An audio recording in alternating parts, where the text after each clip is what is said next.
welcome to Good Game, the show for gamers by gamers. I'm Barjo. And I'm Hex. Coming up on the show this week, Rift. It's the MMO that may knock World of Warcraft into the abyss. Plus we serve up some co-op spellcasting shenanigans with Magicka.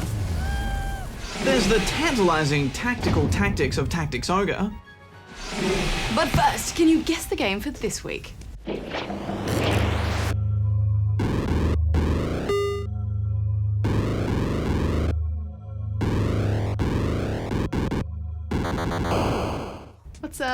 What you got back there? Well, it's this week's giveaway game, of course. I had to dig very deep into the Good Game vault for this one, Hex. Smash hit pack. I'm gonna leave that with you while I go read the news. Oh, it's warm. Oh, Frogger! Good game! Indie hit Super Meat Boy's Wii release has been cancelled. Team Meat planned on releasing the title as a WiiWare downloadable game, but was unable to fit the game into the service's size limitation. WiiWare games must be no bigger than 40 megabytes, but Super Meat Boy was 50. Team Meat was also unable to secure a publisher for a boxed copy retail release. European customs have seized shipments of PlayStation 3s following an injunction being placed against Sony for copyright infringement. The Civil Court of Justice in The Hague ordered that shipments of PS3s be stopped for 10 days. The injunction stems from a long-running legal dispute between Sony and Korean electronics company LG, who claim that Sony infringed on several patents relating to playback of Blu-ray discs. LG are also seeking to ban imports of the console into the United States. Panasonic's recently announced handheld gaming device, the Jungle, has been cancelled. It was to be a Linux-based handheld device designed for playing massively multiplayer games. However, due to changes in the market, Panasonic has decided to stop development. Several job listings on networking site LinkedIn have revealed Microsoft may have started development on their new console.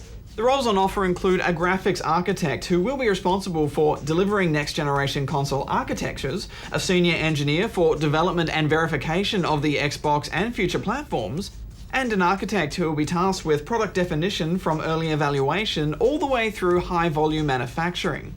The Xbox 360 began development in 2003 and released in 2005. Warner Bros. Interactive Entertainment will be appealing the Australian Classification Board's decision to refuse classification to Mortal Kombat. They will be resubmitting the game to the board unedited, arguing the violence in the game is on par with numerous other titles readily available for sale in the Australian market. Friendship. Fatality. Good game! You know, Barjo, every now and again a game comes along that's a bit silly and even a little bit broken, but I end up pouring hours and hours into it anyway because it's just so much fun. The Steam download Magicka is one of those games. You can play through the single player, but I wouldn't even bother with that because this game is all about the co-op. The story follows you and up to 3 other friends who form a secret society of mages to destroy an evil sorcerer and his nasty creations. As far as narrative goes, initially it might sound a bit cliche, and it is, but then it just turns into nerd references, just constant nerd references. Yeah, it's everything from Indiana Jones to Star Wars, Monty Python, Highlander, and various internet memes. It's funny and it's stupid and we laughed all the way through. When I first loaded this up, I thought, okay, this is an RPG, time to pick a class and do the usual RPG thing, but no, you just get to pick the colour of your robe.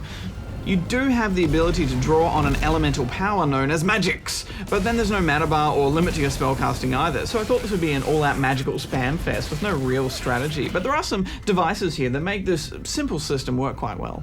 Each elemental spell you have at your disposal is linked to a key on your keyboard, earth, fire, lightning, and so on. But by combining these elements and casting them together, you end up with glorious combinations that are really fun to use. What have you done? Kill myself.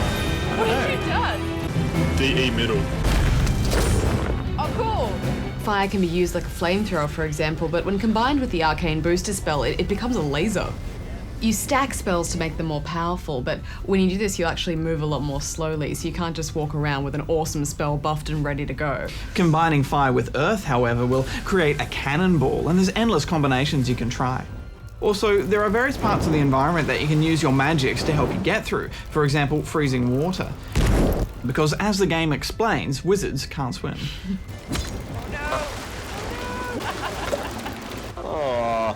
So So often I'd be madly mashing keys and all of a sudden I'd do some awesome, crazy magical explosion or a snowstorm and I'd be like, quick, what did I do? That was awesome.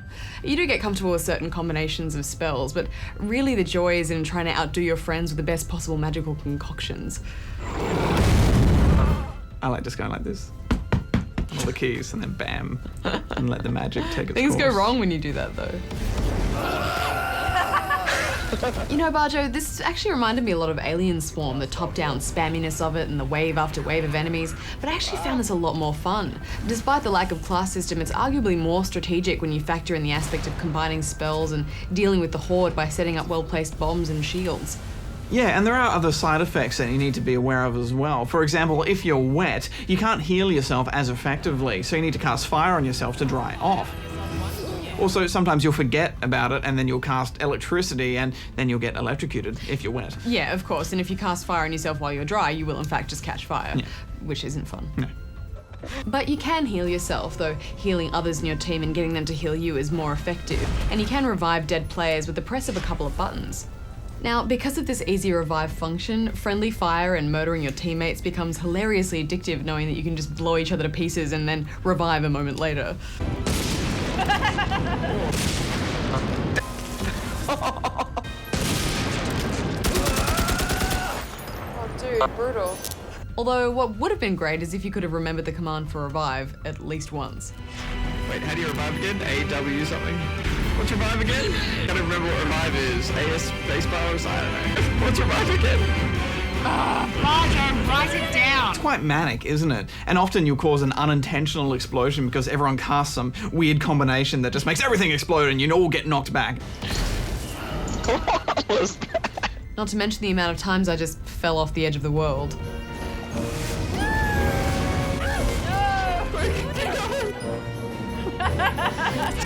Oh no! Quick step. Oh no! There's some cool level variety with some battles taking place on floating islands or flying airships. And each player is equipped with a staff and a traditional melee weapon, but enemies will occasionally drop weapons or a cooler staff with additional abilities, which mixes things up.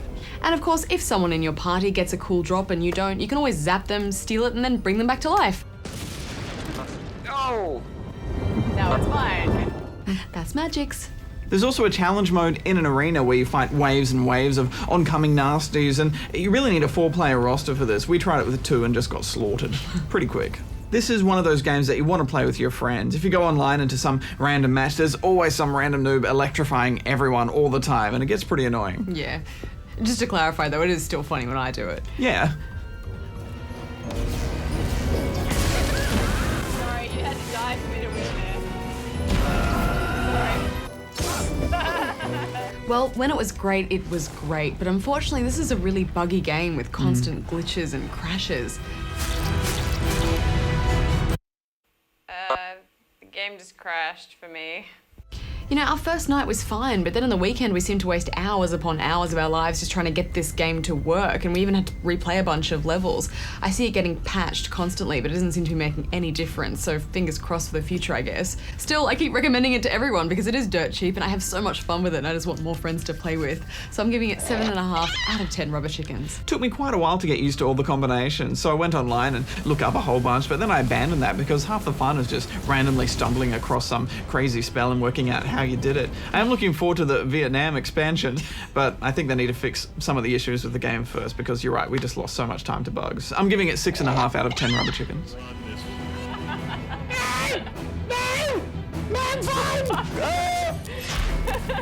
What did you just do? I heard you! Oh, I heard you on the way down! do that? Yeah, I'm macro on the master macro. Good game. It's that time again where you ask and we answer. What's on the plate of questions this week, Hex? Well, there's this one from Tim in Melbourne, Victoria. How's it going, Tim? What can we help you with? Hey guys, just wondering if you knew when the Attorneys General will meet again to discuss the R18 rating, and do you think they'll bring it in this time? Well, Tim, we don't want to get anyone's hopes up, but we have had some potentially good news. Federal Minister for Home Affairs Brendan O'Connor has recently said that he wants the issue to be decided at the July Standing Committee of the Attorneys General or SCAG meeting. There is a SCAG meeting this month, but with the New South Wales state elections also this month, the Attorney General for New South Wales will not be present, making a decision there impossible. However, they will be discussing and considering the new classification guidelines this month to sort out any potential problems and hopefully clearing the way for a decision to be made in July. From what we're hearing, it all sounds very positive, so we're quietly hopeful that we will indeed have an R18 for video games this year. But we all know it only takes one Attorney General not to want it, and then it's all over Red Rover.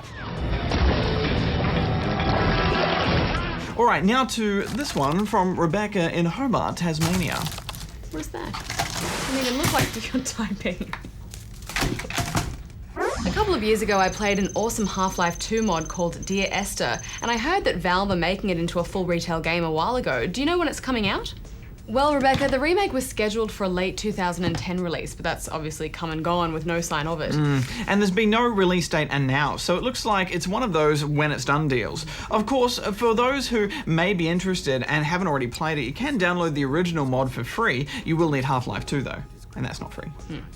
It's one of those games that throws out most conventions and just focuses on creating, as pretentious as this sounds, an experience and emotions for the player. Definitely worth checking out, and the remake is looking spectacular for a game running on the aging Source engine. Well, that's all we've got time for. If you've got any questions, you can send them to us. Yeah. Right there. What's this?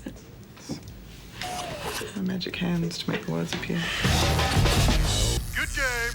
The rather oddly titled Tactics Ogre Let Us Cling Together is a bona fide classic in Japan, having been released on the Super Famicom in 1995 to much widespread acclaim. It's had a facelift and now it's on the PSP, but does it stack up?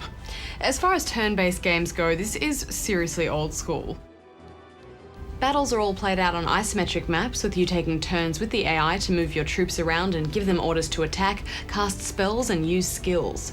The game may look simple, but there's plenty going on under the surface. The terrain, weather, height, and unit placement, such as which way you're facing, all play a huge part in battle. Each character can equip all sorts of equipment, as well as learn skills, magics, and finishing moves. The first few levels are kind of tutorials, but all they really do is throw information at you at a breakneck pace. This isn't so much of a learning curve as a learning cliff, and it can be a little bit daunting at first. It's either sink or swim, I think. If you're not already a dedicated fan of this kind of game, then there's not really anything here to entice you to play it. There's so much micromanagement and so much you have to remember about your units that sometimes the game just stops being fun and starts feeling a bit like work. Barjo, I thought this game had a serious humour bypass, and maybe that's just because other games of its ilk, like Disgaea and Advance Wars, are really quite funny, so this came off as really quite dry. Yeah, it's serious business right from the start to the finish. The mechanics are solid and the battles are fun, but sometimes it can be so grueling. And while we're on it, will someone please make another Advance Wars game? Every cutscene seems to be some weighty conversation between King Polysyllable McStupidname and someone who is either going to die or be betrayed within the next few minutes. There are so many lords, silly names, and betrayals that I found it all a bit alienating.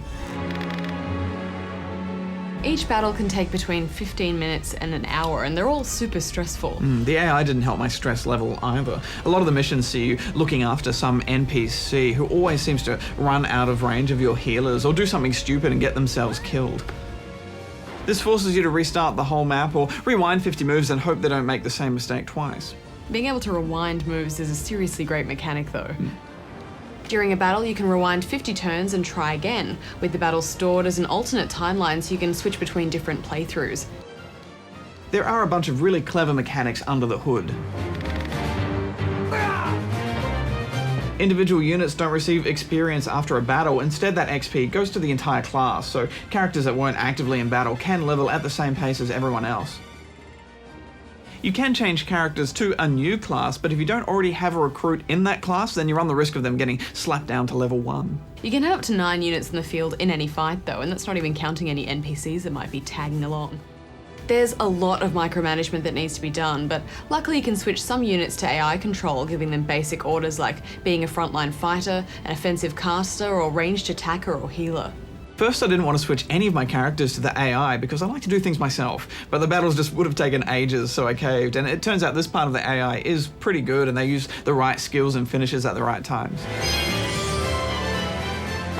I didn't think the story of rebellion and betrayal was all that engaging, although I did like the way it branched off. Every now and then you get to make a dialogue choice in a cutscene, and this changes the way the game plays out. And once you finish the game, you can actually go back and choose a different dialogue option and see how the story would have changed. I much prefer the story missions to the random battles. The story missions have a goal to aim for, and you get more of a sense of which troops you need to bring to the next battle. The random battles are just that, random. If you don't have the right party members with you, then you might as well run away. I mean, there's no point in fighting the undead if you don't have a cleric with exorcism. The sprite-based graphics are pretty charming, but I found them a little bit frustrating in battle. There's not a lot in the way of animation, and a lot of the units, especially their rather generic portraits, look way too similar. In the heat of battle, it can become a bit of a headache just trying to keep track of which units are yours and which are the enemies. Yeah, you have to look for that little insignia under their portrait. Even so, I'm glad they kept with the old style and didn't try and do some fancy update here. Final thoughts? This is a huge game. A playthrough of the story will take about 40 hours. Full completion with all of the side quests will take over 100, but the story just isn't interesting enough to keep my attention for that long. I like battles, but this was just a little bit too much micromanagement for me, so I'm giving it 6.5 out of 10 rubber chickens. Yeah, the micromanagement is tedious, but the battles themselves are great. And the story is very dry, but I think if you invest enough time, it'll win you over. This really is a game for fans of the genre though, and they'll have the most fun with it. So I'm giving it 8 out of 10 rubber chickens.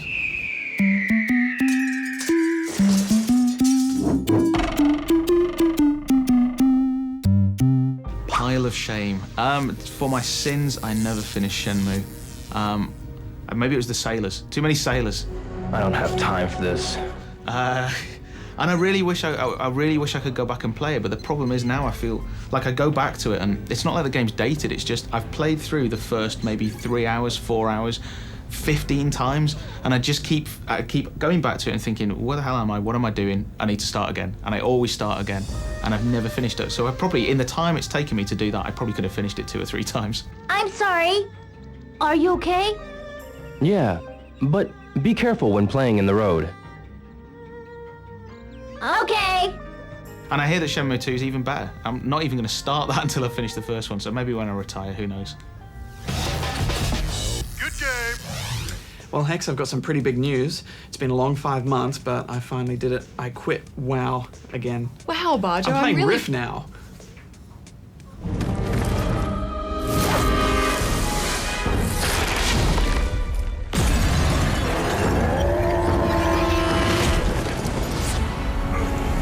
Life Rift!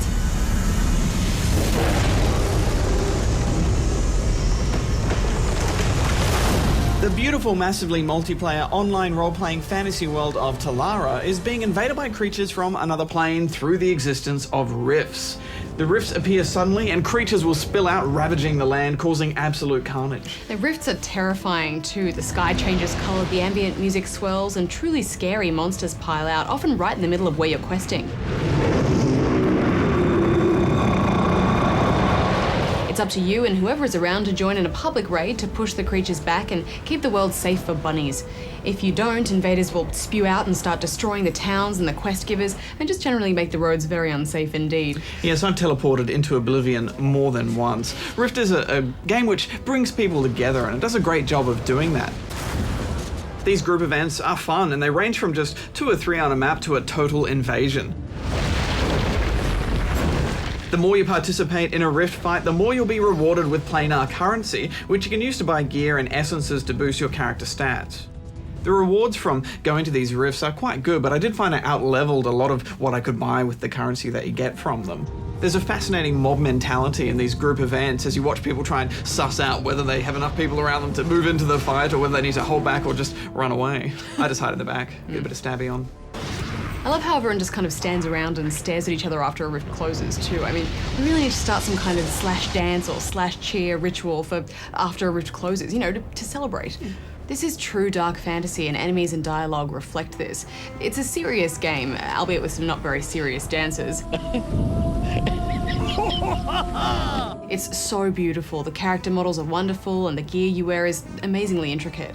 Some of the sound effects did great on my ears after a while. They sounded like they'd been pulled from an 8-bit wizard game. The animations are beautiful though. The casters are all Gandalf-y. The way my little rogue runs with his 2 daggers out, it's a little maniacal, and I like that. At first I thought the races were pretty limited and even a bit boring, but I stopped worrying because after I've been playing for a little while, they really did come alive, and it's just such wonderful character design. You do pay a price for all of this detail though. Questing generally looks pretty good and you'll have a reasonable frame rate, but when you start moving into the big towns or doing PvP or the big Rift events, you will have a noticeable frame rate drop, especially if you're running a dual-core CPU. In that case, you're probably going to be pushing 15 frames per second. If you're not running quad-core, I'd recommend turning off full screen effects and all shadows. That was the biggest frame rate bump we got for the littlest sacrifice. In Rift, there are 2 factions, Guardian and Defiant, though the Defiant opening story is told a little bit better, I think. Your first 23 or so hours will be in a safe, gank-free zone, then around level 19, you'll start to get channeled towards each other as you work towards a level cap at 50. There are 4 classes in Rift: Mage, Rogue, Warrior, and Cleric, but forget most of what you know about how classes work, because in Rift, a Rogue can tank and a Mage can heal. What? There is so much variety in what kind of role you can play because each spec you purchase can have 3 souls. The game suggests which ones go well together, but you can pick whatever you like, including a PvP tree, which eliminates that need for grinding extra PvP-only gear. It's good to focus on one talent tree, but you are forced to put points into at least one of the others as you level up. I think the best part about the souls is that you get some free abilities from whichever ones you choose, even if you don't put points into them. Yeah, and I think this customization means that, a patch won't ruin your character. I know one of our editors has a druid in WoW, and the last patch just made it not as much fun for PvP, and he can't even look at it now. So I think there's less danger of that happening here. I think soul mixing works really well in the instances too, because if you come across a boss that might need a bit of extra tanking, or another one that might need some more DPS, there's always someone who can swap to something that can probably get through that situation. We've only spent time so far in the 2 level 19-ish instances, and much like the rest of the game, it assumes that you've played the crap out of WoW, which is a good thing, I think. Fighting mobs and bosses is about positioning and kill orders with some really good ideas, like these orbs which help defeat ghostly spirit things, and capturing spirits Ghostbuster style, and this butterfly David Bowie. I'm loving the dark vibe as well, and there are some really nice touches here, like the teleporters and a soul walk, which is a free respawn where you died that recharges over time. Also, little things like markers on the ground and how your character's head will keep eyeline with who you're focusing on. And the interface is so slick. If you kill a mob, one right click will loot the entire mob, not just the one guy, and you can loot in combat without losing your target. Also, you can put down your own waypoints in the map for your raid to see, which is amazing. Oh, it's the best thing an MMO has ever done. Yeah, I think the first thing I noticed when logging into this was just how much the interface is like WoW. I mean, from the font to the color to the text in the chat windows. I mean, it's surreal. Yeah, and I think it's really smart from the developer point of view to do this too. I think there's a lot of people out there who have played WoW for so long that maybe they're just getting bored with it now and they want to move on, but fear what is different. That's how I felt anyway, but by having all of this so similar, it just helped me let go and slide right into it. I mean, there's no guarantees here that endgame will be good or have enough content in it to keep people in the game, but I mean, it is gratifying to level so quickly. I'm not sure that it's not going to inevitably turn into the beast that is WoW. I feel like it has no other option but to go in that direction. Yeah, I guess with that quick leveling though, I feel like I get more out of a short session, and that's what I want from an MMO because they tend to take over my life. It has had a pretty smooth launch, but it's not all sunshine and roses. The PvP side of things needs work, I think. There just aren't enough maps to my liking and not enough PvP gear as you level up. And there are the usual balance problems. Getting one-shotted in a battleground isn't much fun. Yeah, and some Aussies are reporting some pretty big game-breaking lag spikes at certain times of the day as well, so hopefully that'll get ironed out. The radius to attack for some abilities is just too small and doesn't cater for high pingers. For example, if you're close to 300 ping, you might only get in 3 backstabs, whereas a lower ping will get in up to 5 before the enemy can turn around. Yeah, and if you're speccing so that you have 2 melee abilities that you need to use right after each other, just as part of your cycle, then that all gets messed up with a bad ping too. I feel like Rift is about bringing people together, you know? It really keeps you in this world. Rift makes you feel like you're part of something bigger, and it's so joyful being in this world full of noobs with so much to discover and learn. If it keeps going at this kind of pace, Hex, I'm giving it 9 out of 10 rubber chickens. I love that this game has brought the bard back. You know, shooting off notes and power chords from a guitar has just been absent from games for far too long. I don't know, I haven't put in as much time into Rift as you have, Barjo, but from my experience so far, I'm giving it 8 out of 10. Good game. So did you guess the game for this week? Yay. The stakes are high. It was Sequest for the Atari 2600 and had nothing to do with that 90s TV series. It was a simple 2D shoot 'em up where you controlled a yellow submarine that had to rescue divers while fending off subs and evil marine life, all without running out of oxygen. And in fact, it's one of the games included in this week's prize. Okay, do you want to explain to everyone what this is? Certainly, Hex. It's a smash hit pack, 5 games in 1. For the Atari 2600. An awesome console. So many memories. But enough of that. Coming up next week, as if you didn't have enough role-playing games already, Dragon Age 2.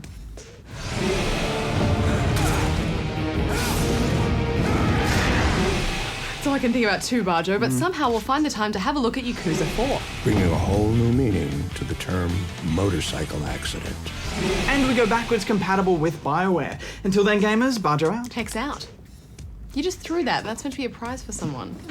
No respect. They're really sturdy. These cartridges are made to last. It's fine. It's fine. Pre-blown. No dust in this baby. Ready to go. Slot it in. Game on. All part of the service.